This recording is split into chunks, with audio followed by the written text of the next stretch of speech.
Can they see me? Not at the minute. Will they be able to? Good evening and welcome. Now, there's unscripted and there's carnage, okay? And I think it may well be carnage tonight. Obviously, myself and Stell are here, and we've got footballing royalty, friend of the show, friend of Gillingham, where he got a league championship too, and he would have got one at Notts, but obviously we weren't able to hold on to him for long enough.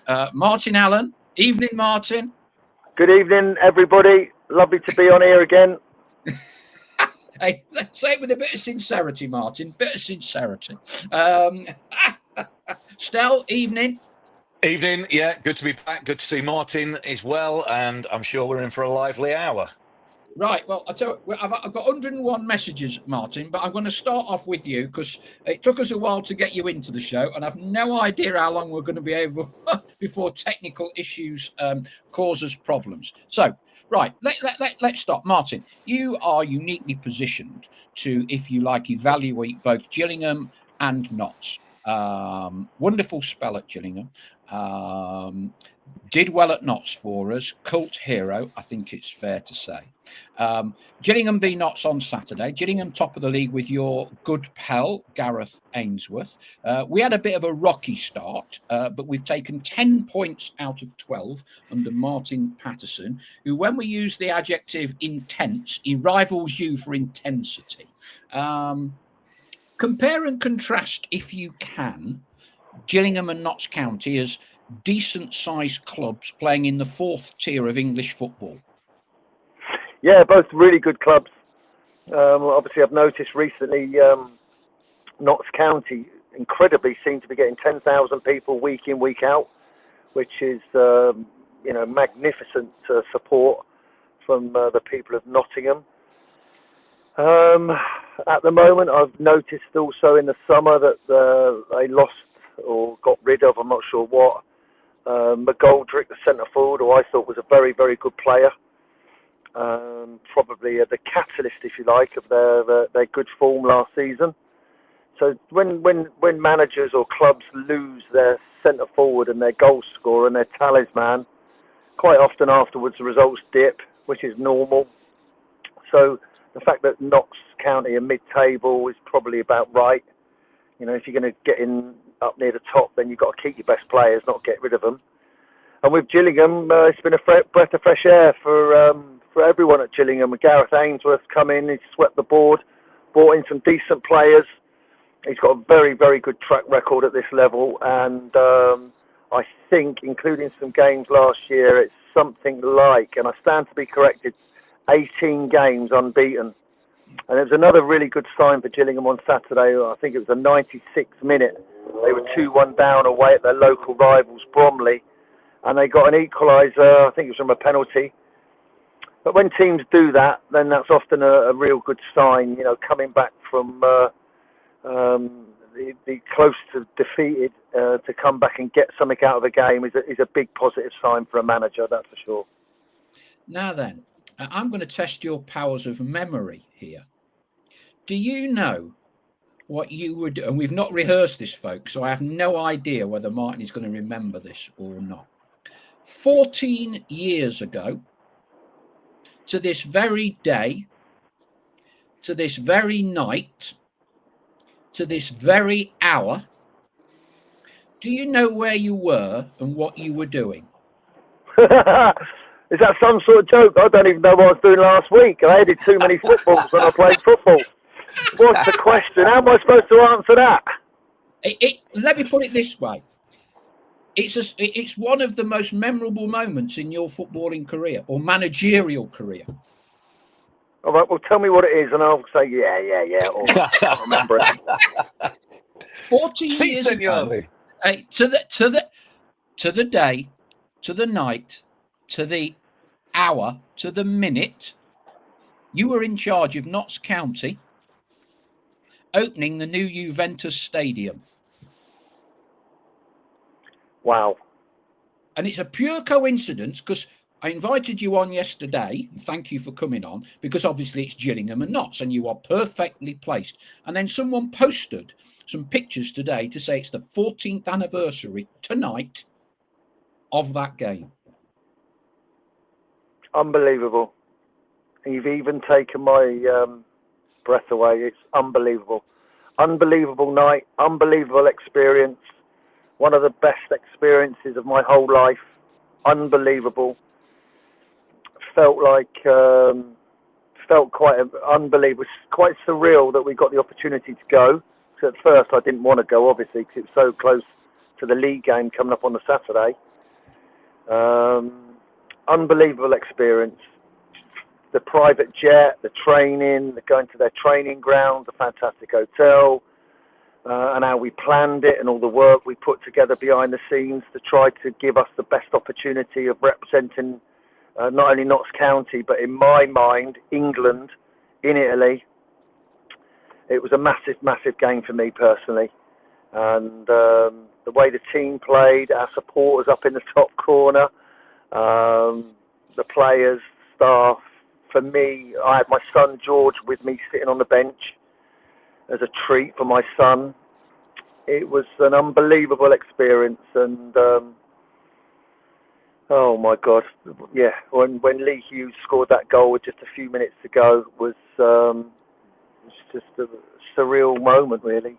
And then their manager, he never even shook my hand at the end of the game, and I went down the steps to shake his hand, and he totally blanked me and walked away. And you can imagine what I wanted to do to him, little rat. No, unbelievable. But one manager did shake your hand, didn't he, Martin? Yeah, he did. Yeah, my mate Fabio. He. How do you know that? You told me. So that everybody knows, we were waiting in the tunnel for the ex-legendary Juventus players to be introduced to the crowd. And once they'd been introduced to the crowd out in the centre circle, they were led back off the pitch and came down the tunnel. We're waiting for the kickoff, and these legends are still on the pitch. The best Italian players. Players I've grown up watching when I was a little boy. Anyway, one of them was called Fabio Capello. Obviously, he used to play for Juventus, Italy manager, England manager, proper legend. And I was stood at the front of the Notts County lineup, ready to go out onto the pitch. And I was stood next to Neil Bishop. And we were watching these legends coming off the pitch. And coming towards us, there was Fabio Capello, you know, those square rectangle glasses, that big square, like, breeze block of a head. And as he's coming towards me and Neil, he put his hand out, I promise you, and he said, "Good luck tonight, Martin." And I shook his hand, and he walked past.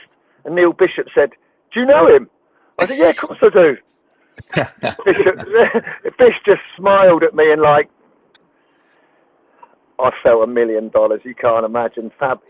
He is a proper legend, isn't he, Fabio Capello? And he knew my name and he shook my hand as he walked past me, and I thought that was very impressive. Now then, I'm going to ask you one more question about Notts and Gillingham. Then because I am but a civilian, as I've been called many times. Stella and you are the ex-pros, and Stella maybe have a few questions for you and chats with you about a bit of a tweak in Notts' style. And Notts have been outliers playing, you know, total possession, and now we're embracing the dark arts a bit. And I'm sure Stella can chat with you about that and what your thoughts on what is needed to win a League Two title. But one question, I'm going to try and not get you into trouble, right? I think it's fair to say, when you were at Gillingham and when you were at Notts, you kind of worked under what could be variously described as charismatic, demanding, volatile owners.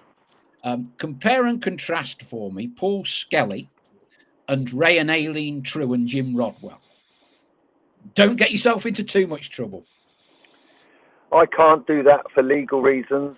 When you leave football clubs, you have to sign confidentiality clauses where you don't go public with the goings on that led through to your sacking or departure, should I say, better word.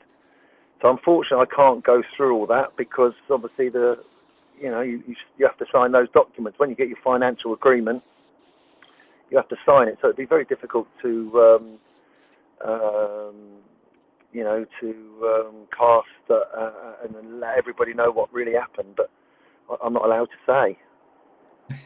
Hey, in your advance in the ensuing 14 years since the night of Juventus, you've matured and developed a bit now, haven't you? And you've learned to be a bit more reserved by your standards. No, not at all. That's just common sense. I think anyone with half a brain cell would realise once they pay you all that money, you're not going to go out and shout your mouth off to a newspaper or broadcaster and say what exactly happened, because you know you're going to lose all your money. So I don't think you need to have an improvement in your brain cells to work that one out. Stel, talk a bit of football, the art of getting out of League Two and the way we've done it or tried to do it. Yeah, I hope you've not come to me on the mention of half a brain cell. Yeah. Yeah, Martin, obviously 14 years ago, Fabio Capello's name-checking you and shaking your hand. 14 years later, I bet you never thought you'd be here with Paul and me on a podcast pulled in at the side of a road after a charity golf day today. Oh, how the mighty have fallen, maybe. But yeah, on to football.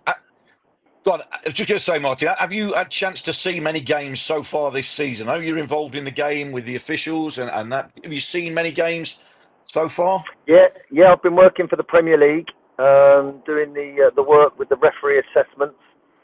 So yeah, I've managed to get to a couple of Premier League games so far to do the work for the Premier League to ensure the games run smoothly and the referees and the assistants do a good job. And I've also done the games at West Ham in pre-season and in their match days as an ambassador for West Ham. You do work on match days, so still been getting around, and also, of course, watching my nephews play. They played non-league football, and I love going to watch non-league football, where it's a little bit more old school, very competitive. And I love watching that as well. I love watching football at all standards, and it's great to see. Okay, not a chance to see any League Two then, with Notts and Gillingham playing this weekend. Not a chance to see any of that yet. Styles, what I do and make sure I always look out for the results of Notts County. I always look out for the scores of Gillingham and Barnet, of course, clubs that have been treated me well and special to me. I always follow it up, get the reports, read what's been going on, listen to the interviews and see what they're saying and see what they're doing. And I think that's to the extent that I go to, really. Obviously with Gillingham, I've seen the transformation that the manager's made. He's done a fantastic job so far. But as we all know, when you get to the top of the league, you're there to be shot at. It's everybody wants to beat you when you're top of the league. There's a bigger crowd, more energy, more enthusiasm. Local newspaper reporters are writing more stuff about you, putting the pressure on. And as a manager that's been at the top of the league virtually for 2 full seasons with both those clubs, Barnet and Gillingham, it's a tough call. So now Gareth's got them there. It's a different story, keeping them there and striding on to win a league than just flirting with it for a little while. Yeah, absolutely. I think you'd agree. It's a double-edged sword, isn't it? It builds confidence, momentum. That's all good within the dressing room. But as you say, you're there to be shot at, which is, Gillingham are there, top of the pile at the minute, but still early days. So very rarely do teams go the whole season. But we're looking forward to a big game on Saturday. So whether you've seen any or not, I think Notts this season, you'd have seen a bit of them last season, maybe. I think the difference this year, a bit more grit, a bit more solidity. More dynamic, I would say. Gritty, not quite as pretty. How about that for a summation for Notts so far this season? Yeah, that sounds pretty good. Let's hear it. That gritty and not as pretty. Was that right? Probably got a couple of T's in there as well, I think. My mum would tell me off for that. Gritty and not as pretty. That's a better way to put it, Martin.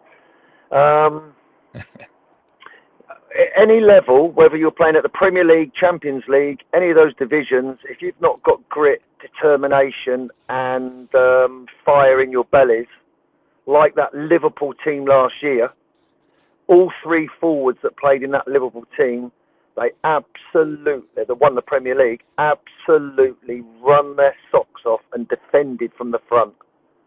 And if the wide left and wide right player for Liverpool had a fullback to track down the wing, they went with them, they stayed goal side, they went with their runners, and they competed. To be successful at any level, you've got to be competitive first and foremost before anything else kicks in.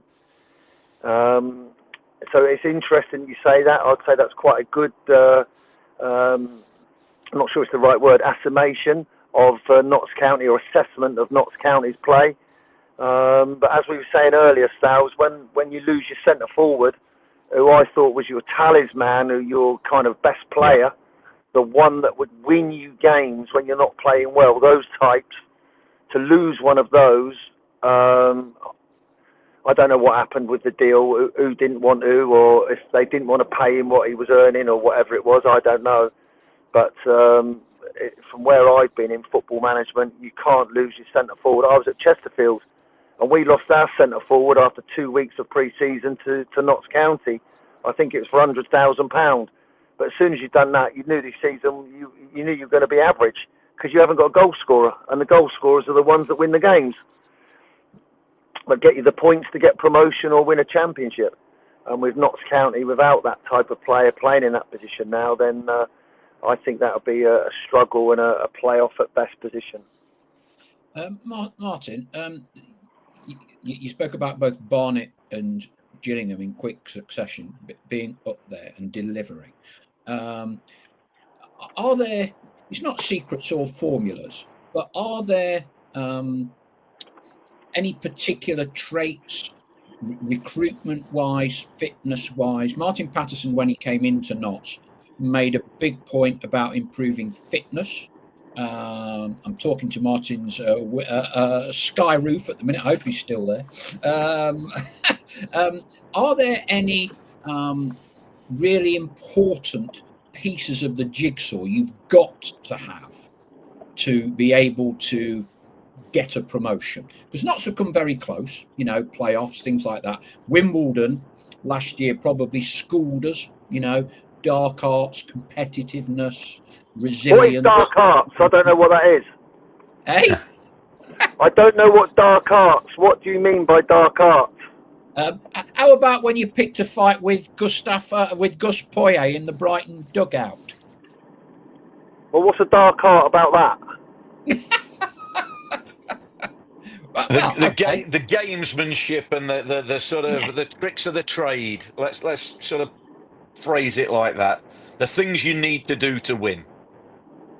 Yeah, I would say you need to be sharp, you need to be bright, you need to be alert, you need to push the rules as best you can.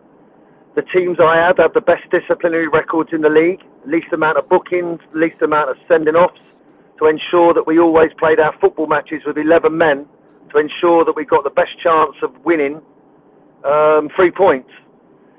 So when it comes to being competitive, I'd say that's slightly different about wanting to win and competing and have everybody in your team and squad aligned to give the best for the team and the club and not for themselves. So for argument's sake, if Mark, if you were dropped, if you're going to sit and sulk at the training ground and have a moody and then turn up for the game on the Saturday at lunchtime and not talk to anybody because you're not playing, I don't think that's conducive to be successful as a football club. And we sort of outlined it that I would talk to players if I dropped them or left them out, and then I would do everything I can. If they train and they're fully committed in training, I will do my best I can to get them 25, 30 minutes on the pitch to show me what they can do. If I see a negative reaction and a poor response to being left out, then there's no chance, and I might not even put them as a substitute. If you've been left out and you shake the player's hand that's taken your place, because you're committed to the squad and the team and the club, I would look after you. I would help you and I would support you. That camaraderie and unity over a 10-month competition is absolutely crucial, because it's a 10-month competition, not a one. You don't win nothing on one game. So don't celebrate the victory, don't celebrate a loss. It's how many points you can get after 10 months. That's when you celebrate or commiserate. And trying to get that management style into your players to support you, to support each other, is absolutely crucial for that success over the long 10-month competition that it is. Very interesting, Martin. I guess paraphrasing, you're talking about the importance of management of people, which is the same in any business, in any walk of life. You've got to manage people, haven't you? And is it a case of not necessarily always being liked, but respected?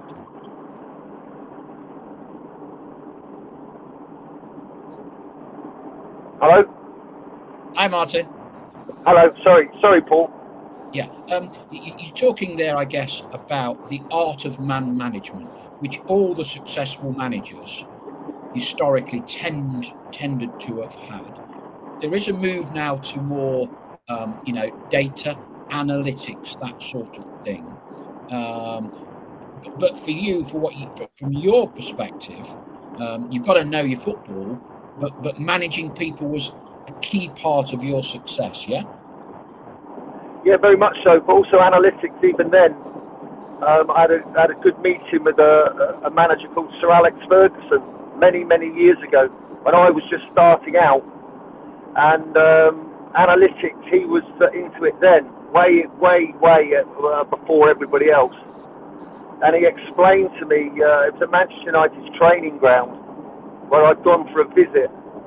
And he said, when you're building your team, Martin, you've got to make sure there's enough goals in your team to be successful. So I nodded my head, and obviously, I was like gasping, looking at this legend, Sir Alex Ferguson. So I said, how do you do that? And he had a big whiteboard, a rectangle whiteboard, probably about 4 foot by 3 across his office. And he wrote down the squad, the players in the squad in their positions. So it's right back, left back, centre back, goalkeeper, left side midfield player, right side midfield player, 2 central midfield players, and what was at the time a number 10 and also a number 9, a centre forward out and out, and a number 10 to play in the pocket. And he put all the names of all of his players. So there might have been 2 right backs, 4 centre backs, 3 midfield players, 4 centre forwards, whatever. And then he said, my right back, this one, Gary Neville, I think, let's just say it was Gary Neville. Each of the last 3 seasons, he's got 2 goals. So he'd write a 2 next to his name. And he went through all the players in his squad, what they averaged over the previous 3 seasons. He got a total of something like 82, 84. And then he said to me, in the last 3 seasons, to win the Premier League, you've got to score, I'm going to make this up now, you've got to score 90 goals if you're going to win the Premier League. And at the moment, he said, with my team, I've got 82. I know this gives me a good idea that we are not going to win the league. So he said, what I'm going to do is take this, I'm going to show my board of directors, I'll explain to them what I've done, and I will tell them that we're going to be finishing in the top 4, we're not good enough to win the league. If you want to win the league, you need to get me another centre forward, another wide player, and another central midfield player that can give me the goals, give us the goals, to win it. And I want to win it. And it was like, wow. I've never seen anything like that. This was a long time ago. And that's how he used to build his teams. And he used to work out where he was going to finish, what they were going to do, and then his presentation to the directors to want more money, which is generally what all managers always want: more money. All managers always want 2 new players, always. I'm sure the manager of both clubs, at Gillingham and at Notts County, and the good positions that they're recently in with Notts County picking up points, he will always be looking, how can we improve? How can we improve? What am I going to do? That's part of the course.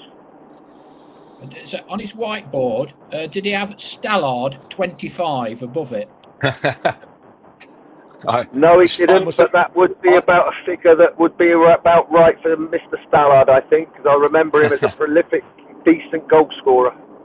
That was pence after it as well. 25 pence in the market. I've never heard that one before, Martin. That is a brilliant story, and this has been part of a backdrop up until the transfer deadline last week, where Martin Patterson, your successor at Notts, had been talking extensively about the need for another striker and to score more goals. We've done very well. We signed a lad called Matty Dennis, very good recruitment. He scored 6 goals and he's the top scorer in League Two. Only about 22, 23, but done really well. And those, like you've said there, those goals give us the chance to win games. Yeah. Well, if McGoldrick would have been playing, I'd imagine. What did he? I don't know at all. What did he get? About 14 or 16 last season? 17. 17 was it? Yeah. 17. Yeah. Well, I was far off. So and he was left out for the first 2 games of the season. Yeah. Yeah. Well, that's where he's been. I think throughout his career, he's been around about that level. No, so that's a big loss. That's a big loss. And then I see Gillingham have brought in Sam Vokes, who's always scored goals at that level. So, when you've got players like him playing and leading your team, I don't know what the stats are for the players in the squad at Gillingham, but I'd imagine that they'd be pretty high. And their numbers probably would be higher than Notts County's. One final question, we'll let you get, and we'll let you move out the car park at Esso. And I don't know whether you can answer this or not, and please don't put yourself in an invidious position here. Referees. There's not too many a week goes by. It's very easy for fans to criticise referees. I know Howard Webb quite well, and I think referees can be too easy a target. But certainly a lot of Notts fans, worst ref we've ever had this week, following week, even worse ref we've had, and so on and so on. Now, you're a referee's assessor. Is there anything that you can share with us regards referees, refereeing standards, how difficult the job is? Is it, as an assessor, is there anything you can share with what you consider to be refereeing standards and where we are in the game at the moment? Yeah, I can.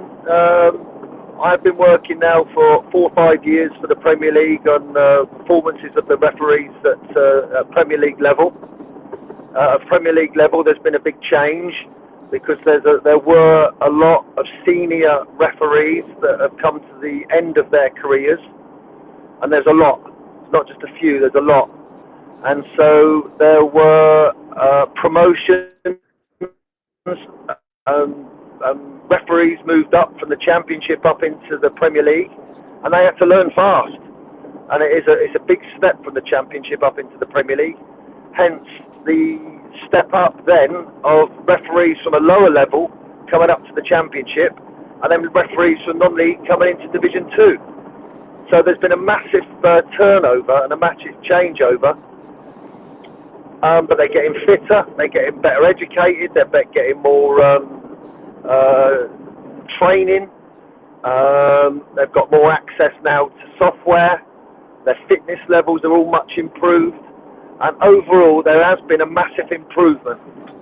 And on the stats on review at the end of last season, what you would call errors or mistakes, the number of what you would say mistakes have gone significantly down and significantly lower. And that's been the case now for, I think, the last 3 or 4 years. So there's been an improvement. It's getting better with training, with learning, with experience, it is getting better. On the flip side, which I don't know, not sure if you do know about, Paul, I also work for the Football Association, and I work in their disciplinary committee on players and clubs appealing against red cards and appealing, and some of the abuse about is, in all honesty, how can I put it? The way the referees get spoken to and treated by players and managers at times is absolutely despicable. I think they should be punished, higher, stronger punishments, because it shouldn't. I know everyone says, oh, you should go to rugby and listen to rugby and how they respect for the referee. I do now, when I've seen this and heard it and seen it from my own eyes, the abuse of the referees and the assistants is absolutely appalling. Especially down in non-league, and especially with younger ones that you're trying to teach and learn to have a career as a referee. They're trying their hardest now to stamp that abuse out, and I'm 100% behind that. Martin, that's very interesting about referees. I didn't know all of that. Look, I know you've had a long day. I hope you played well on the golf course today. I hope you played better than me and Stell anyway when we play. Thank you so much for your time this evening. Keep an eye out for the result. I'm not going to ask you who you want to win, because I know it's conflicted loyalties, and I know that Gareth is one of your good mates in football. But just really on behalf of everyone, to say thank you for everything you did during your time at Notts. You are undoubtedly the most requested person we have to come on this show. So thank you so much for giving us the time, and have a safe journey home. And we look forward to seeing you hopefully at Meadow Lane in the not too distant future. Cheers, it'd be nice to come back to Meadow Lane, Paul, that's for sure. Bye, Styles. Nice to see you, Paul. All right, take care. Cheers, drive safe. Cheers then. Bye-bye. Yeah, will do. Bye-bye. Bye-bye. Cheers. Bye-bye. There we go. Sorry for one or two gremlins there on the internet, but we're all good. It's always good value, isn't it? It's always good value. Great value. A taxi with Martin Allen. It's a new series. I can see it. Yeah. And if anyone thinks Martin was driving while he was, no, he wasn't. It was just that the background was moving. That's all it was. It was just the background was moving. Right, Stell. Ton of messages to get through, which we'll get through. But one of the things I wanted to discuss, and I'm the civilian. You are the pro. How much do you think has there been a shift in style, emphasis, the way we play under Martin Patterson? He described it as a tweak, didn't he? I think in his interview on Saturday. Is it me, or do you think it's a little bit more wholesale than that? Yeah, I think it's more than a tweak. I think he's very modest. He plays everything down. Tries to set focus off of him in his interviews. That's not just since we've won a few games. He was the same at the start of the season and in pre-season. I think it's been more than a tweak. I think when Stuart Maynard came in from the previous manager, from Ian Birchnell, Luke Williams. Yeah. That was a tweak. That was a tweak. It was evolution. It was not exactly wholesale change. I think this is more than a tweak. I think we've gone, in terms of emphasis, I think, there has been a change, definite change. I think everybody can see it. Like I say, as I calling it there, gritty, not as pretty, and I think that's what it is. I think we were at times overplaying. I think everybody knew that, previously. Passing the ball, yes. Dominating possession, yes.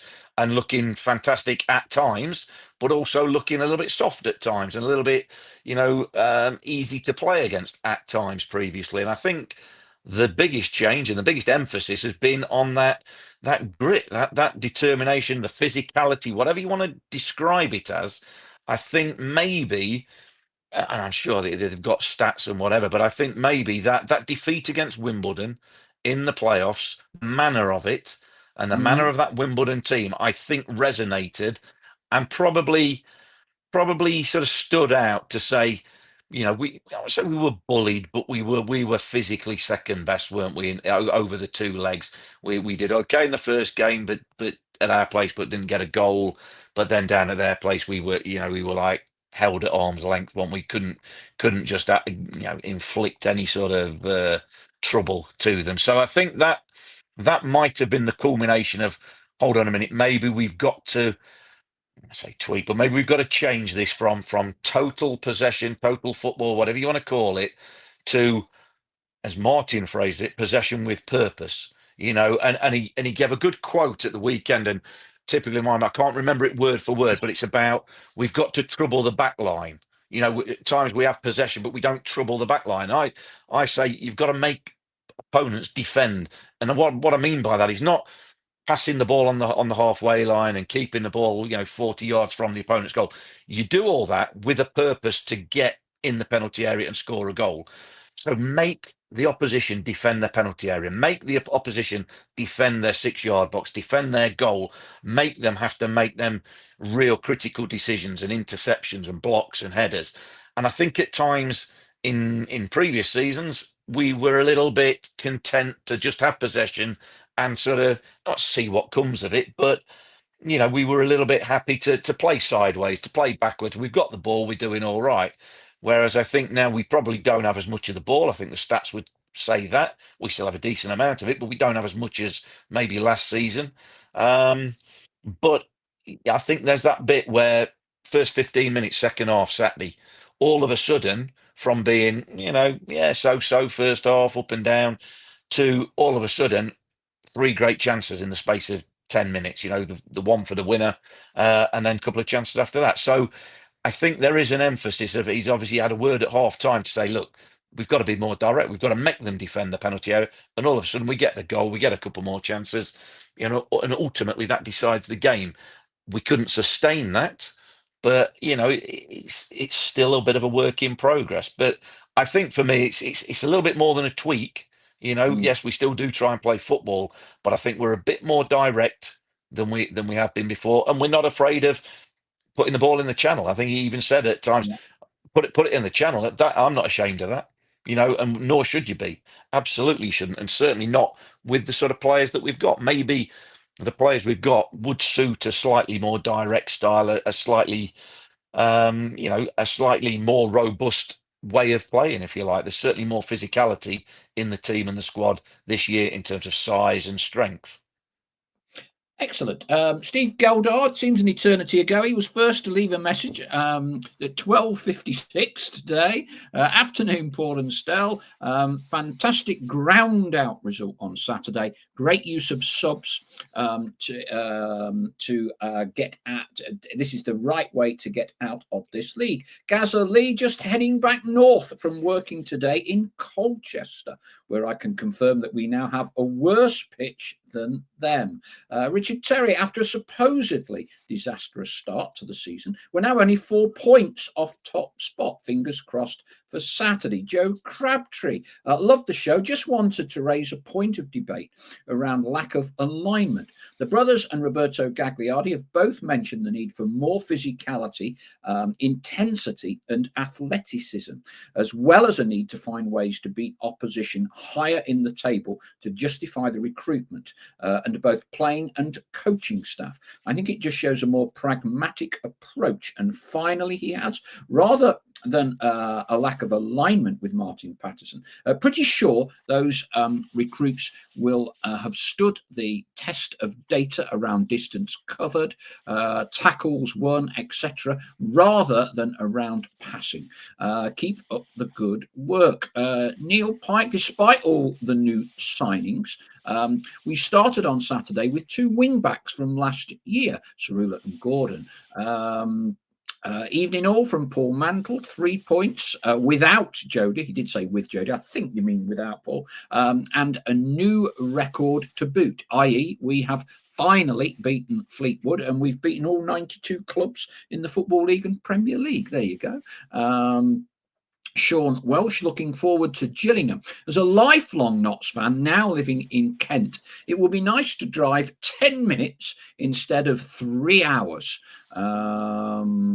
So we hope you enjoy a very short journey around the Medway. Sean on Saturday evening from Richard Elvian. Ian Hayward looking forward to how Martin has changed the players' mindset going into this season, and looking forward to the fighting aggression compared to last season. Evening from Paul Huskerson and Royston. I take it we're all happy tonight. We're all happy if you're happy, Royston. Adam Kent, evening from Newark. Another great battling result against a good away team on Saturday. Dennis the Menace strikes again. I think he's a headline writer's dream, isn't it? Lippy Jane, evening all. Looking forward to Raddy coming to the navigation. More details of that to follow. Kids don't know who I am talking about. Raddy Avramovich, Notts County's greatest post-World War II keeper, I would say. Ches, Steve, you're a very close second. All right, very close second. Don't want to upset you. Is the style of play on a par with other clubs, says Ian Haywood. I think we're moving that way. Rob Simmons, evening all. Next Saturday will show whether we are serious contenders for promotion. Yeah, let's just pick up from there.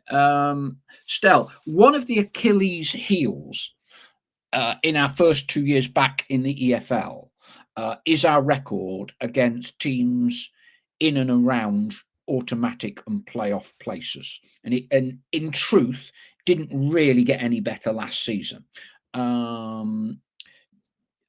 you expecting, the a bit more than a tweak approach by Martin Patterson to stand us in good stead or not against these teams? And the first acid test, I think you would say Salford, we didn't really pass it, but I think Martin's adapted the style a bit since then. Do you think potentially we can acquit ourselves better against the better teams or not? I think we can certainly stay in games better. I think that's one thing I've seen. And again, it's easy to get, we're not going to get carried away because of 10 points out of 12, like we weren't getting carried away negatively of sort of 1 point out of the first 9. This is still taking shape as the season goes on. So we're not going to get carried away in going, well, that's it, we've cracked it now, the team have cracked it. But certainly in terms of, like I say, I've seen a determination, a grit, rather than, and it's a bit of not the right word to use, outright quality. I mean, outright quality in terms of the pretty passing football, but doggedness, determination, staying in the game. That is a quality of a footballer. So again, we weren't brilliant first off. Again, the visitors could have been 1 up, 2 up. Before we got to half time, really, and before we'd really created a chance of our own. So it wasn't perfect. We've not had this 90-minute performance yet this season, but there is this doggedness, this determination to not be out of a game when you're not playing well. I was speaking to somebody who's got no affinity to Notts, but obviously knows that I do, yesterday, and they said, "Oh, so they won. What was it like?" And I said, "Well, yeah, they've won." I said, "But you wouldn't say they played brilliantly." I said, "They played well in the second half, played well for 20 minutes, and then ground it out, were defended well, were dogged." And he said to me, "Well, that's a sign of a good team, isn't it? Winning when they're not playing brilliantly." And that's a complete impartial observer. And you go, yeah, that is what you say, isn't it? When teams aren't playing well, whether it's Liverpool, Man United, Man City, whoever, when they're not playing well and they still win games, you go, well, that is the sign of a good team. Now, I'm not saying for 1 second that the start of this season shows that this proves Notts are a good team, but it shows they've got the qualities of a good team. That resilience, that doggedness, determination, never giving up. You're never out the fight. You're always in with a chance. And like I say, they've got the rewards in the last 4 games. So they need to continue it. And I absolutely agree that I think Gillingham will be a tougher test maybe than some of the games we've had. But you can only beat what's put in front of you. You can only play what's put in front of you. The record, as you say, against teams in the top 7, is not good. So it needs to change. If Notts are going to achieve anything, that has to change. And there's no better time than playing against the team that's currently top of the table, but it doesn't really mean much at this stage. There's a chance to do something to amend that record, but it'll be a tough game. Obviously, away from home, they're all tough. Ian Cooksey, my thoughts on Saturday. Jatta's work rate was immense at both ends of the pitch, and up front works very well alongside taking defenders away from Dennis, allowing him more space. Often the case, isn't it? When you're hunting pairs in strikers, the main centre forward goes on one striker and potentially gives the other guy just a little bit more room. Eddie Clark evening. Looks like things are on the up and great spirit and determination within the group. Dennis the Menace looking a real find. Would love to see Traore get a goal soon.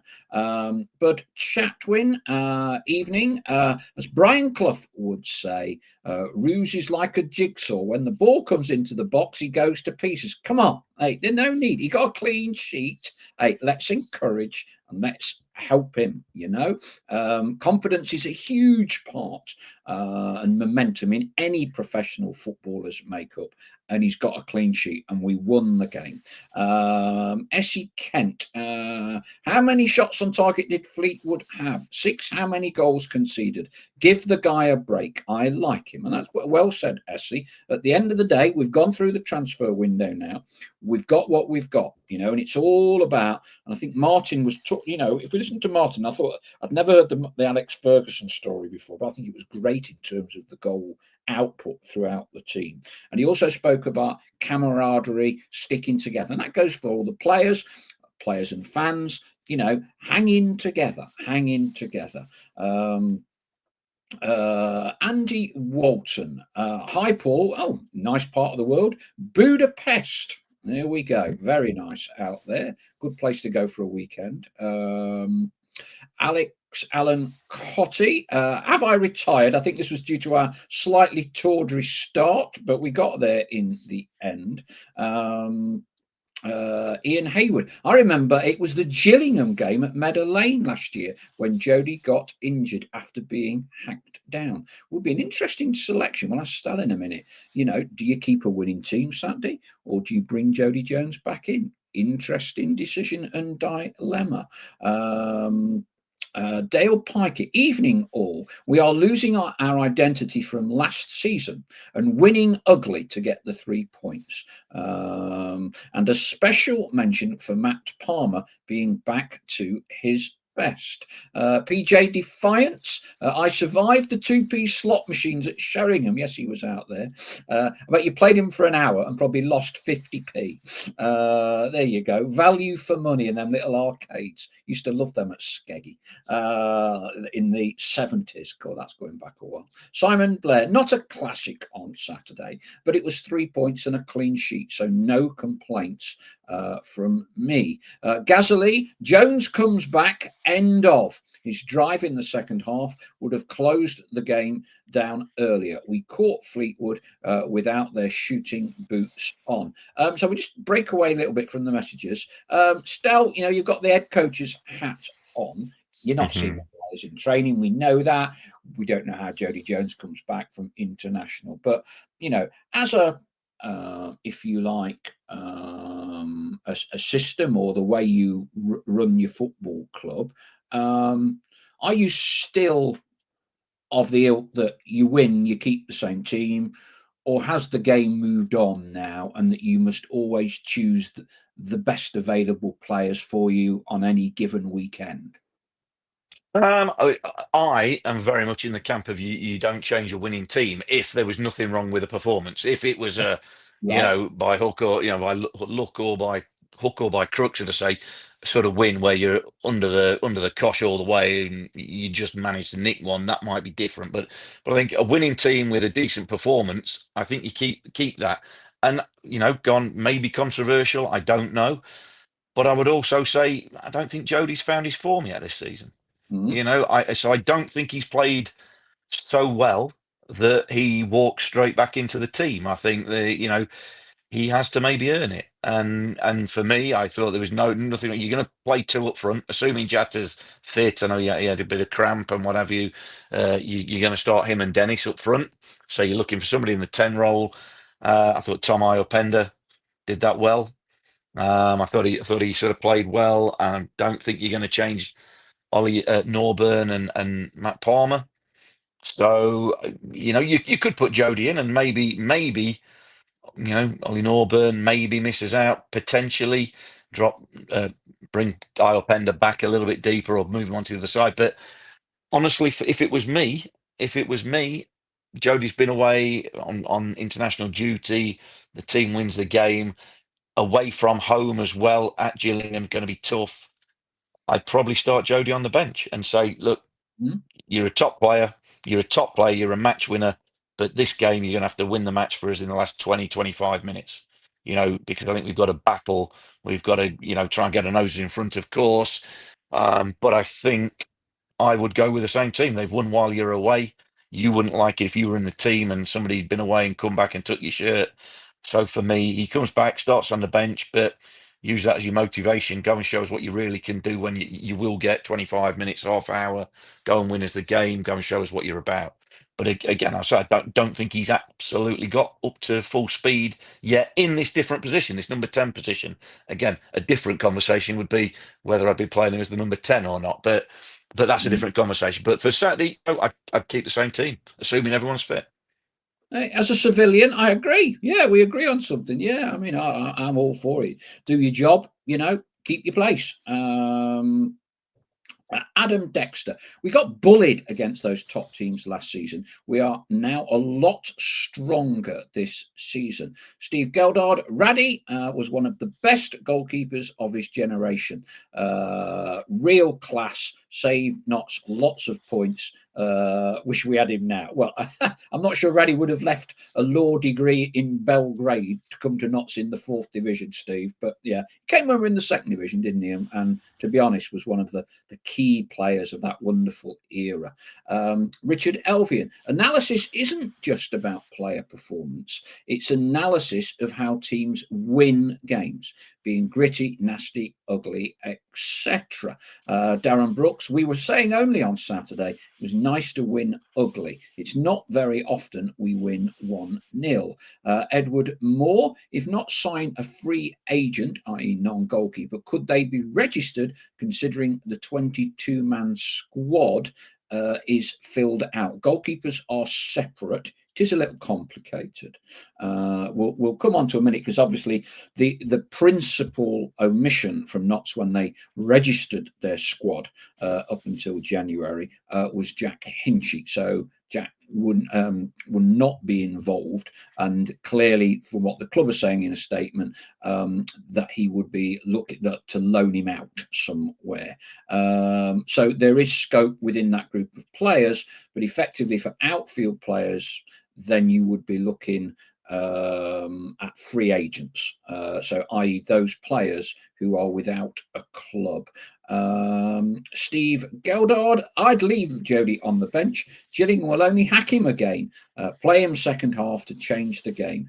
This would confuse the opposition. Jody is not a 10, says Dale Pikett.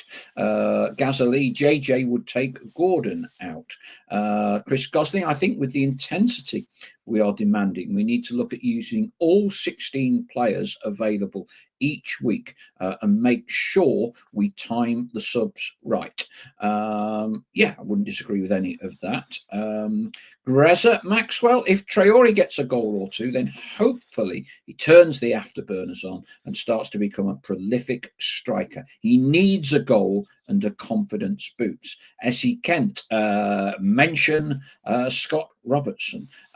Good to see Robertson back, Stel. He's had a tough time of injuries. I think we've always known, haven't we, that he's more than capable of playing at this level.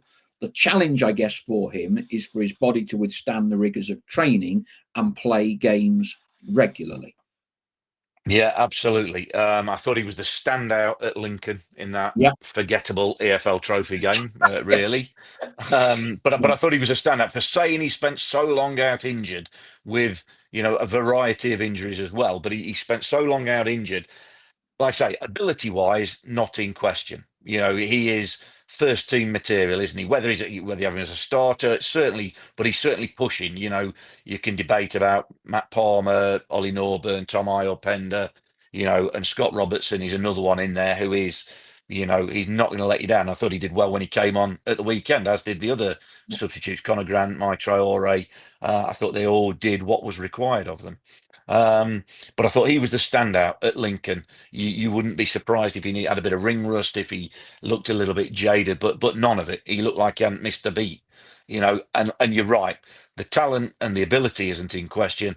It's keeping his body fit for 35, 40 games of a season is his big challenge lately. And nobody means to be injured. Nobody wants to be injured, certainly, but certain players just have a knack of going through the mill and finding injury after injury. So we certainly hope he is on, the road to recovery and he's back to fitness and he can stay fit. That's the biggest thing, because, like I say, what we've seen from him as a player, that's more than good enough. That's fine. That isn't in question. I say just him keeping himself available, and then it's down to him working hard to get into the team. And when he was asked, I think after the Lincoln game or after the game Saturday, he mentioned about, he spoke with Martin about, working hard every day in training and you'll get a chance. And he says, fine, roll my sleeves up, I'll show him. And that's the sort of mentality I think he's got. That's the sort of mentality I think Martin will like, and that can rub off on the squad as well. But the fact he gave him the armband in the Lincoln game as well shows, I think, Martin puts his trust in him. And it'd be interesting if he can now, he's obviously probably going to have to be on the bench for a good few games. But if he can now stay fit, keep picking up 15, 20, 25 minutes in games, then he'll be knocking at the door to be starting. And I say he's pushing those that have got a starting shirt. And again, it's back to that. If you're in the team, you've got to play well to keep the shirt, do the job, win the game.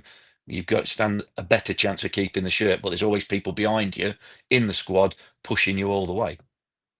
Well, I'm just reading through observations from Andy Easom. Thoughts on the pitch, Stel? Did it have any bearing or not?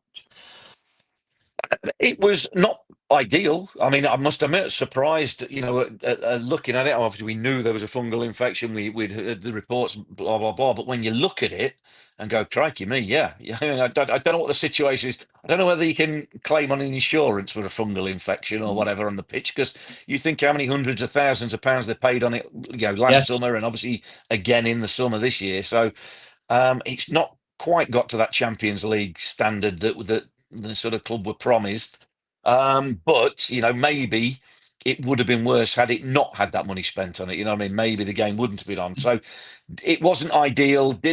It didn't play as well as it normally does, but I'd say it certainly didn't ruin the game as a spectacle. And I say anybody who's watched football through any sort of length of time will go, the pitches haven't always been bowling greens, billiard tables. They've been bobbles aplenty, and compare that to something 20 years ago, it's not a problem. So look, it's not ideal, but it's certainly not a problem. And hopefully with 2 weeks rest and a bit of rain and a bit of sunshine and what have you, hopefully it'll look even better when we get there for the next game. Gazali has noticed we've done a few more shows recently. Any thoughts on a Tuesday Magpie Circle, Paul? You're on my telly more than Bradley Walsh. I wish I was on 1% of his contracts with ITV and BBC. We've got some Gillingham fans here. I don't know whether you're able to listen into your former managers, pearls of wisdom earlier in the show. SBR19. Wingback Stow, we often joke, didn't we, start the season, we've got 127 of them. And there's a certain irony that we signed Kellen Gordon as a right side, Cerula left side, having been in a promotion team for Crawley, wasn't it? And they've been here 16 months now. And we're now getting to a point where they're getting regular game time for the first time, playing together on what might be considered, well, let's call it non-inverted, their customary positions. Any thoughts on that? Look, sometimes that can just be how it is. You get into the team. I mean, Kellen Gordon scored the goal, the winner at Tranmere, didn't he, after coming off the bench? Yep. So there's been a lot of chopping and changing in the wing back roles. I think Nick Cerula's played, is it 3 games there now? consecutively. I can't remember how many, but when you're winning, you've got more chance of keeping a shirt, as we've just been speaking about. Does that mean that Keenan Bennett and Barry Cotter haven't done their job, or no, it doesn't. What it means is that they're in possession at the minute. Kellen Gordon and Nick Cerula are there to be shot at. They've got to perform. But again, as I go back to what I was saying about Scott Robertson pushing those ahead of him, it's exactly the same. Yeah, they know that if they don't perform, there's somebody there ready to take the shirt. So look, we're not going to have the inverted wing back conversation again. We did that to death last season. At the minute, we've got what you would call standard, normal, left footer on the left side, right footer on the right side. And while the results are going okay, we'll continue with that. It's a non-debate. But I expect the both of them to start this Saturday. So I imagine if everyone's fit, it'll be an unchanged team. Yes, well, we've done an hour. It's been eventful with Martin. Stressful getting him on the line. I mean, just some closing thoughts. You will be down at Gillingham or not, will you, this weekend? Yep. Yeah, I'll be down there, me and Adam. It's a social life these days, Stelly. It's hard to fit all these Notts County games in and around it, isn't it? Oh, absolutely. Yeah, I wish. Yeah, no, we're down there. I say we just, it's a late call. We're possibly going to go down on the Friday because parking obviously is not great at Gillingham. So I think we're probably going down on the Friday and stopping over. So, but yeah, we're there. Looking forward to it. Should be a really good game. You know, we're in some sort of form now. Gillingham obviously are in good form, unbeaten this season. So looking for a repeat of last year, winning down at their place. Yeah, Gillingham's a bit of a feast or famine place, down the years. Not sure. I'm not sure whether you would have been there when we basically dropped out the league, losing them late goals. I think Ricardo Moniz was the manager. Yeah, I was there. Dropped out of League One, didn't we? Yeah, and you got the Lewis Macari wonder strike down at Gillingham, if you remember that one. That was I think I'm not sure that was his first goal, but it was the right screamer, wasn't it? Yeah. So there don't tend to be a lot of in betweens down at Gillingham. No. I mean, Gareth Ainsworth, we touched on it with Martin. Again, he's kind of that identikit of a seasoned manager. That clearly they put a lot of faith in along your lines of your Nigel Cloughs, your Darren Moores, Grant McCanns to get a promotion. Because I would imagine Gillingham's not an easy club to manage either, given when they're in League Two, Yeah, there's pressure on every job, isn't there? Every club thinks that they're bigger than where they are, or most clubs, and certainly the fan bases want them to be bigger. It's because every fan base loves their club and they want it so much. But Gareth Ainsworth certainly a character, isn't he? He's certainly had a really good record as a manager. He's also been places where it's not worked. Yeah. But he can get a reaction from players, and for a club and a team like Gillingham, maybe that's what they needed. Somebody who could get a reaction, and try and get them out of the bottom division, just like Notts are trying to do, just like, a dozen teams are trying to do so far again this season. So I think, again, we're in for a tight League Two season, but I think Saturday is the first, yes, Salford, we were disappointed with, but second game of the season. I think Saturday is really going to be a really good marker to see where we are now, because we've got 3 wins out of 4. Confidence and form can no longer be an issue. Jatta's back available. We've got the leading scorer, Matt Dennis, but we're playing against the leaders, the team that's got off to the best start of the season. So, there's no question about form or anything like that. And then it's down to the best team on the day, hopefully win the game. And we certainly hope that's Notts. So I'm sure that plenty of us will be heading off down to Gillingham. I should be heading off on the train from Grantham down there. You can get down there quite quickly. As you say, driving, good luck, and parking is an absolute nightmare down there. Thank you, as always, to our official partners, JH Accountants and the Big Shed at the Trent Navigation. I'll be back on Friday in answer to Gazza Lee and Ian Cooksey, casting aspersions on the number of times you see me on your telly these days.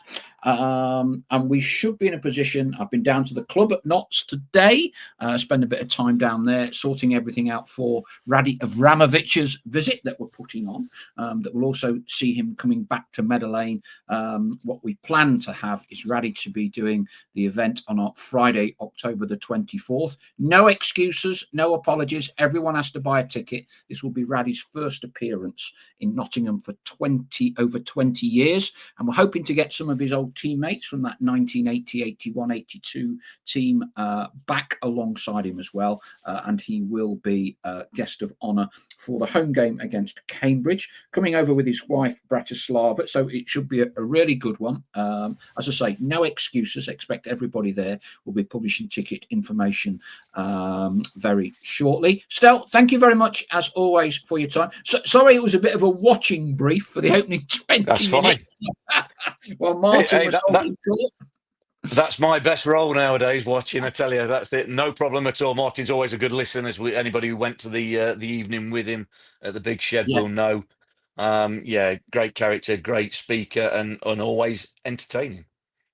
On that note, thank you very much indeed. Hopefully we've entertained you this evening. I'll be back on the Friday night, 7 o'clock. Thank you for listening. Thank you for watching, either live or on playback, jogging on a first thing on a Tuesday morning, or whenever it is that you catch up with this. Thank you again. We'll see you all soon. Cheers for now. Cheers. Goodbye.